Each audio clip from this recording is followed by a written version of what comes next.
Hi, everyone. Aditya Das here from Volcan Capital, here to talk you through this exciting, groundbreaking news story from last week, the election of Javier Milei as president in Argentina.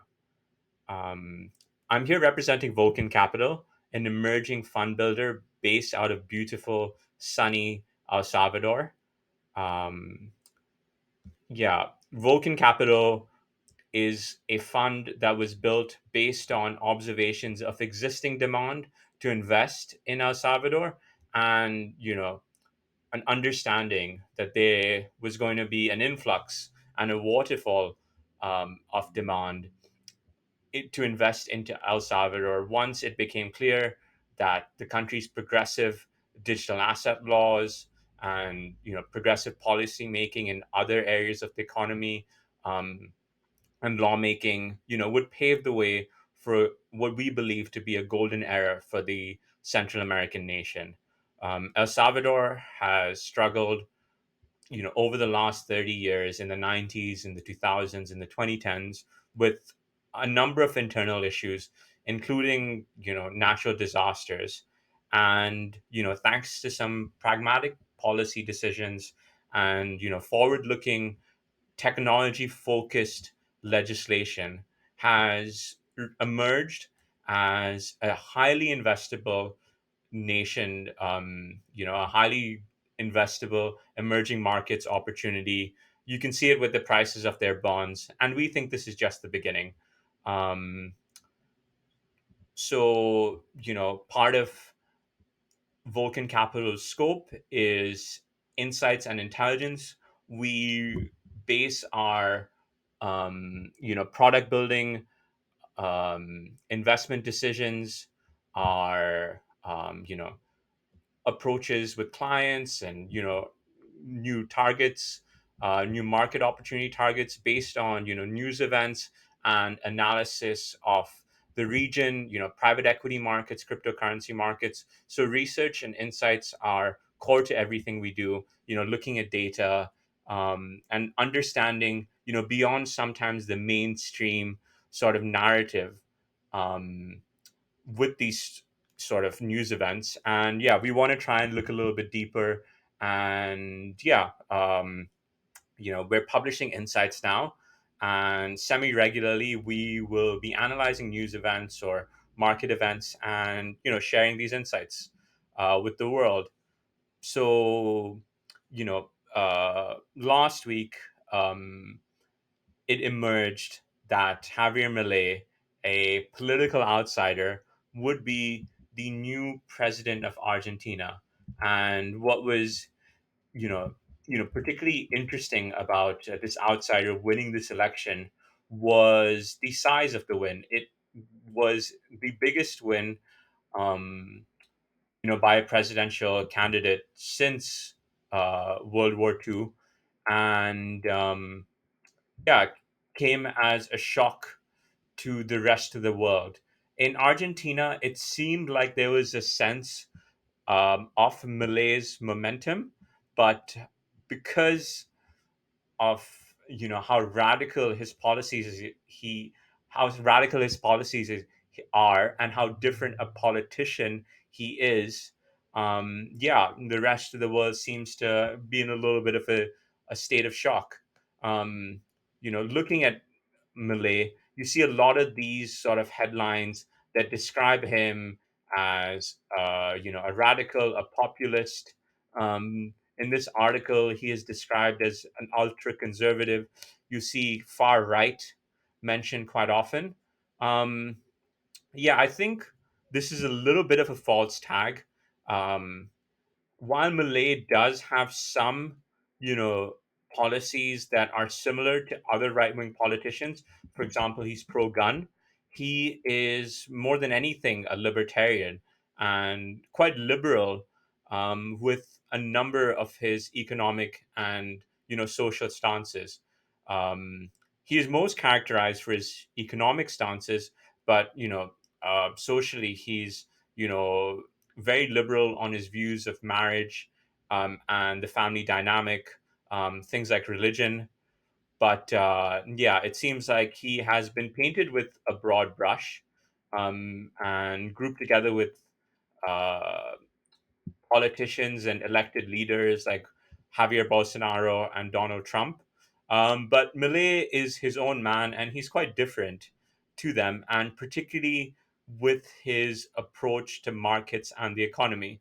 Um, Milei is an economist, and an academic. You can find some of his speeches and tutorials pre his emergence as a politician on YouTube. And yes, he has always stuck by this view, this libertarian Austrian view, which is sort of exemplified by a skepticism of central banks and a view that free private markets um, are the optimal condition, making money as free and as private and as uncontrolled by centralized authorities as possible. Um, so I think there's two big narratives here. For we are a firm that is focused on cryptocurrencies and tokenization and digitizing assets to make them more accessible via the blockchain. So yeah, I mean, Malay's view on crypto and Bitcoin is particularly pertinent to Vulcan. But yeah, we also want to take like a broader view and sort of discuss the wider impact of Malay's policies and his approach to running the country and running the economics of the country. So, in terms of cryptocurrency, Millet hasn't said too much directly. It's not been sort of at the forefront of his core policies.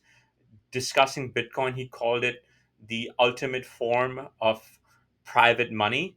Um, so yeah, it seems like many people are sort of reading into this and have this view that Millet at some stage, because of his policies and sort of hints that he's dropped, the end goal for the Argentine economy is maybe similar to something that we've seen in El Salvador, which is the adoption of Bitcoin as legal tender.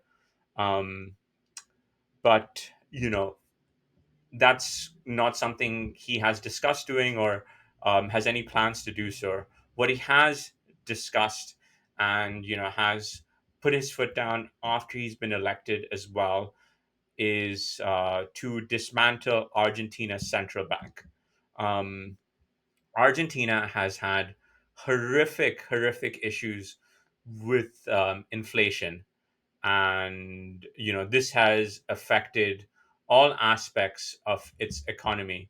Right now I'm looking at Argentina's external debt, which is the total amount the private and public sector owes the rest of the world. And yeah, you can see that um, it has just been rising and rising and rising. Uh, the Argentine central bank has had, no issues with, money printing and issuing more debt and continually increasing um, Argentina's fiscal debt position. And this has just led to a cycle of years of hyperinflation and inflationary cycles. And some of the sort of external effects of this has been inequality, social frustrations. The poverty rate in Argentina hovers at a quite staggering 40%, which yeah, I mean is unbelievable for one of the richest countries in the world in the 20th century.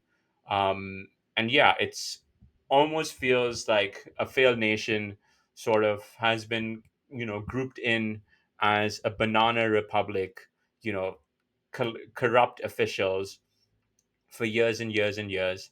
And Malay's victory sort of stood on this position. He has heavily criticized um, Argentina's economic decision makers, its central banks.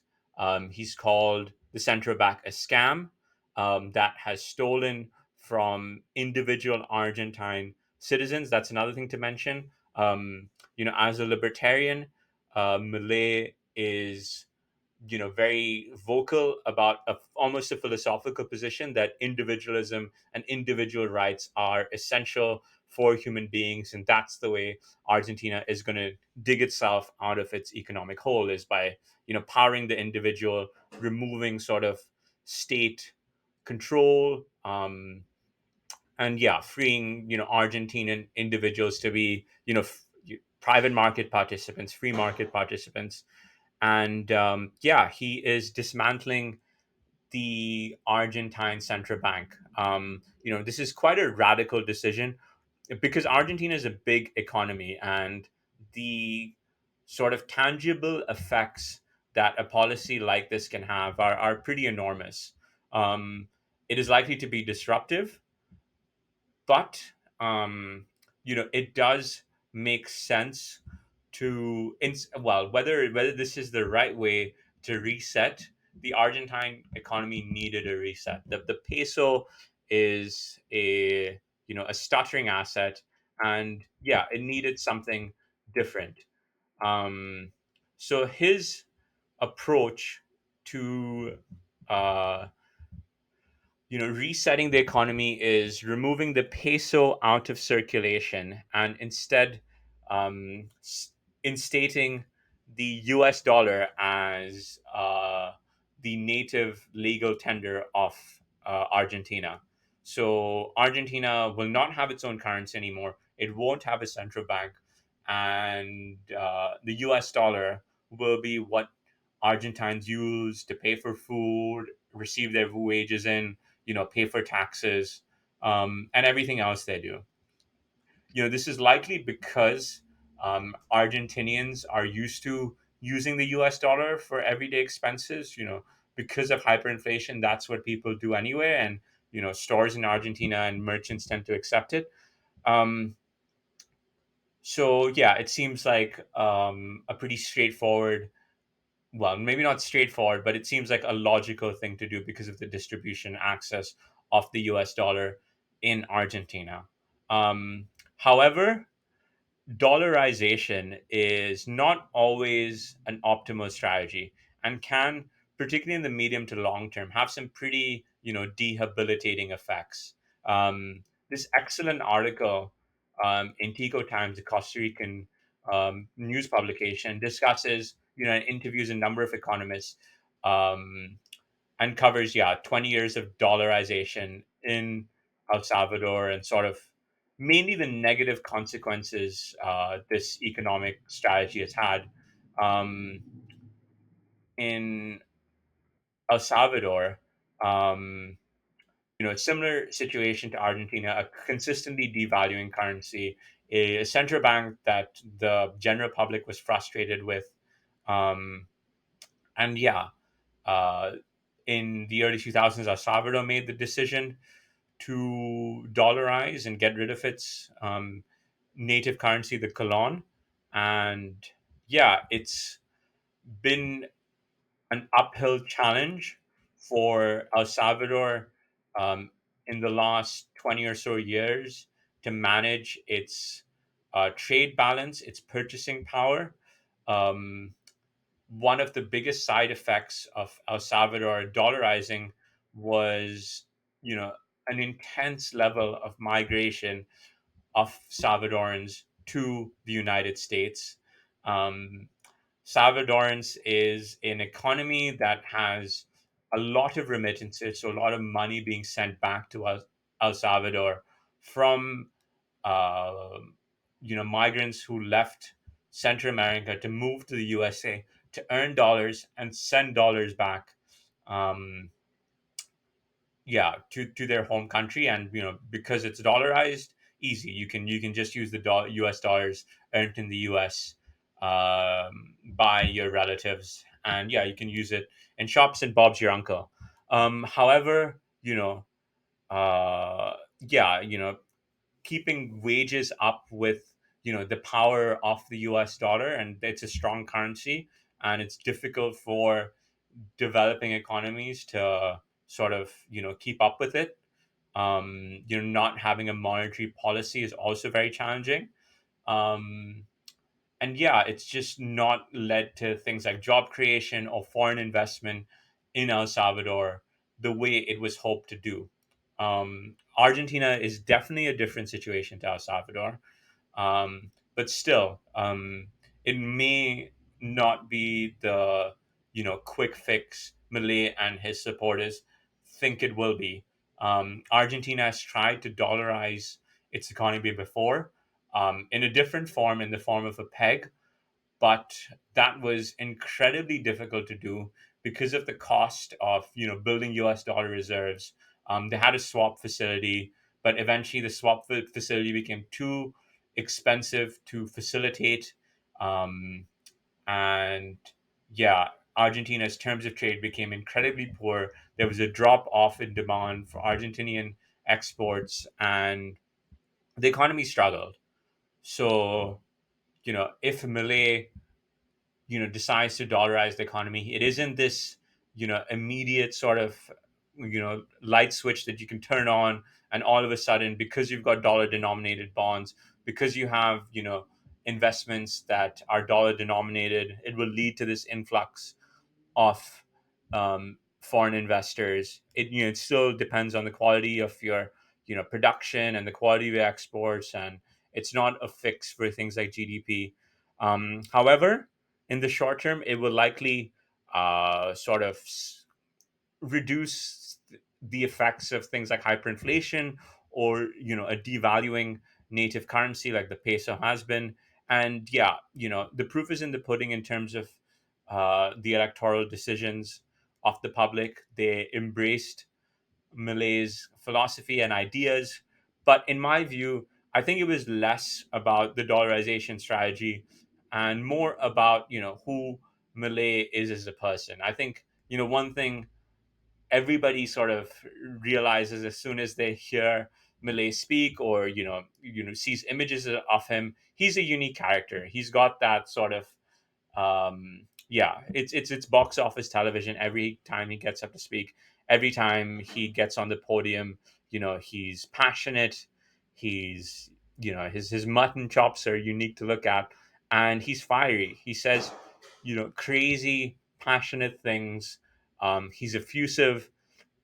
He is, and he's done this, and we've seen this from other right-wing populists, is separating themselves from the political caste, as Millet describes them as, being a man of the people, being a rebel who sort of come from the outside, and says what's on people's minds and the truth.